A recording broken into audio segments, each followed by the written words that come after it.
মাধবদীর গরুর হাটে ফিরেছে প্রাণ। শুরু হয়েছে সোমবার থেকে।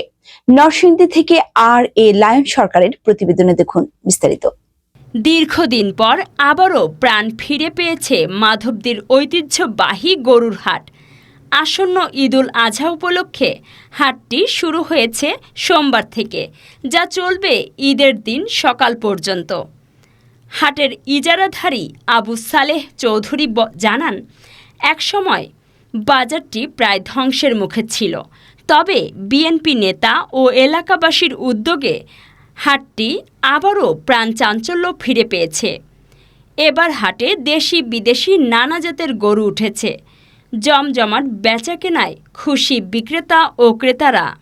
এ বিষয়ে বলতে চাই, আমাদের জনাব মোহাম্মদ আলহাজ আবু সালেহ চৌধুরী সাহেব একজন ভদ্রলোক, একজন জেন্টেলম্যান মানুষ, খুব ভালো মানুষ।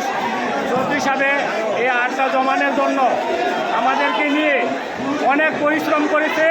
এই পরিশ্রমের কারণে আমরা ইনশাল্লাহ এই ঐতিহ্যবাহী হাট ধরে রাখতে পারছি, যেমন ধরে রাখতে পারি।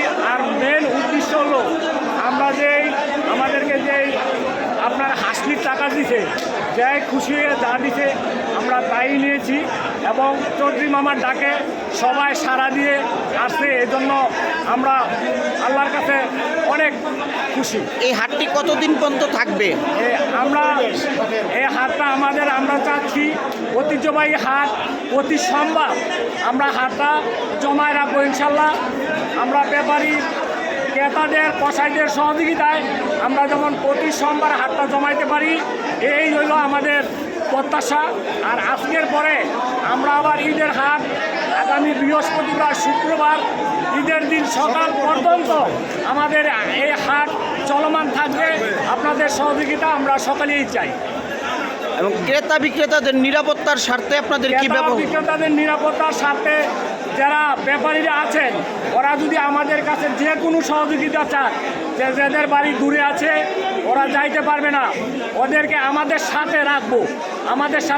আমরা এদেরকে খাবারের ব্যবস্থা করে দিব। যে কোনো সমস্যা আমরা এদের দেখে নেব ইনশাআল্লাহ। নিরাপত্তা আমরা সব দেখে নেব। বিশেষ করে আমাদের সকলেরই বাজারও গদি আছে, আমরা তাদেরকে আমাদের গদির মাঝে রাইখা তাদের সাথে আমরা রাখবো ওদের। তবে ঐতিহ্যবাহী গরু হাটটা অচিরে এইভাবে তারা ধ্বংস করে গিয়েছে, আমার একটা উদ্দেশ্য ছিল গরু হাটটা যাতে জমজমাট হয়। সেই জন্য আমি প্রচেষ্টা চালিয়ে গেছি এবং বিভিন্ন এলাকার গরু ছাগল যারা ক্রেতা তাদের কাছে একটা মেসেজ পৌঁছে দিয়েছি যে হাটে আপনারা আসেন, আপনাদের সকল সুযোগ সুবিধা দেওয়া হবে। এখানে খাওয়ার সুবিধা আছে, থাকার সুবিধা আছে, সবই আছে।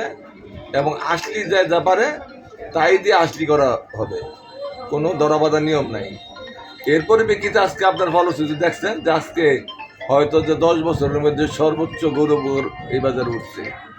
এটা আমার ব্যক্তিগত কোনো পরিসীমা না, আমার সাথে আরও লোক আছে, সবার পরিশ্রমে এবং জনগণকে যে সুবিধাটা দিচ্ছি, ব্যাপারীদের যে সুবিধাটা দিচ্ছি, সেই সুবিধার কারণে আজকে এই অবস্থা হয়েছে। বাজারটা কয়দিন চলবে? সাপ্তাহিক বাজার প্রত্যেক সোমবারে জমবে, তবে ওই ঈদ উপলক্ষে বৃহস্পতিবার শুক্রবার আবার জমবে আর কি।